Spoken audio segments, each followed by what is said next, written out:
NCP అధినేత Sharad Pawar Maharashtra deputy CM Shiv Sena నాయకుడైనటువంటి Eknath షిందేతో భేటీ కావడం ఇప్పుడు మహారాష్ట్ర రాజకీయాల్లో తీవ్రమైనటువంటి చర్చకు దారితీసింది. ఈ సమావేశంపై మహావికాస్ అఘాడీ కూటమిలోని ఉద్ధవ్ ఠాక్రే వర్గం తీవ్రమైనటువంటి అసంతృప్తిని వ్యక్తం చేస్తూ ఇది సరైన సమయం కాదు, ఇటువంటి చర్యలు కూటమి భాగస్వామ్యాల్లో అనవసరమైన అనుమానాలకు కారణమవుతాయని విమర్శించడం జరిగింది.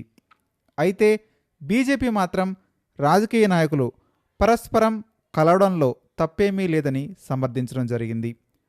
శరద్ పవార్ వర్గం ఈ భేటీని రాష్ట్ర అభివృద్ధి సహకార రంగానికి సంబంధించినటువంటి అంశాల కోసమే అని చెప్తున్నప్పటికీ ఇప్పటికే అజిత్ పవార్ వర్గం రాజకీయ అడుగులపై ఊహాగానాలు మరింత వేగం పుంజుకుంటున్నాయి. ఇప్పటికే అజిత్ పవార్ వర్గం ఎన్డీఏలో ఉండటం, 2 ఎన్సీపీ వర్గాల విలీనంపై వస్తున్న వార్తలు కూడా ఇప్పుడు శరవేగంగా మారుతున్నాయి. మరొక వైపు ఎన్సీపీ కాంగ్రెస్లో విలీనమయ్యే అవకాశాలు కూడా గతంలో చర్చలు జరిగినట్టు మనం చూడటం జరిగింది. శరద్ పవార్ రాజకీయ శైలి ఎప్పుడూ కూడా అన్ని అవకాశాలను అలాగే తలుపులు తెరిచే ఉంచే విధంగా ఆయన రాజకీయ పార్టీలను ఆహ్వానిస్తూ ఉంటారు. ఇప్పుడు ఇదే విహారాన్ని బయటపడుతున్నారు విశ్లేషకులు.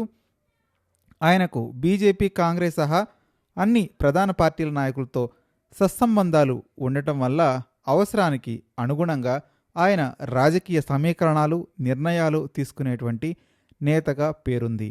అందుకే ఏక్నాథ్ షిండేతో ఆయన భేటీ మహారాష్ట్ర రాజకీయాల్లో కొత్త సమీకరణాలకు సంకేతమిస్తుందా, లేక కేవలం పరిపాలనా అంశాలకే పరిమితం అవుతుందా అన్నది ఇప్పుడు ప్రస్తుతం హాట్ టాపిక్గా మారింది. మరొక వైపు కేవలం శరద్ పవార్ కాంప్రమైజ్ అయ్యి బీజేపీలో కలుస్తున్నాడు అనేటువంటి ప్రచారం కూడా ఊపందుకుంది. ఆయన వర్గం ఎంపీలు ఇప్పుడు ఆయనకు టాటా బాబాయ్ చెప్పే సిచ్యువేషన్లో ఉన్నారు కాబట్టి వారిని కాపాడుకోవడానికి ఇప్పుడు ఏక్నాథ్ షిండేతో భేటీ కావాల్సి వచ్చిందని కొంతమంది వాదిస్తున్నారు. మీరు కూడా మీ అభిప్రాయాన్ని కామెంట్ రూపంలో తెలియజేయండి. నిజంగానే శరద్ పవార్ ఆయన పార్టీని ఎన్సీపీ పార్టీలోకి విలీనం చేస్తాడా, లేక కేవలం మద్దతిచ్చి ఈ గండాన్ని తప్పించుకునే అవకాశం ఉందా? మర్చిపోకుండా కామెంట్ చేయడానికి ప్రయత్నించండి.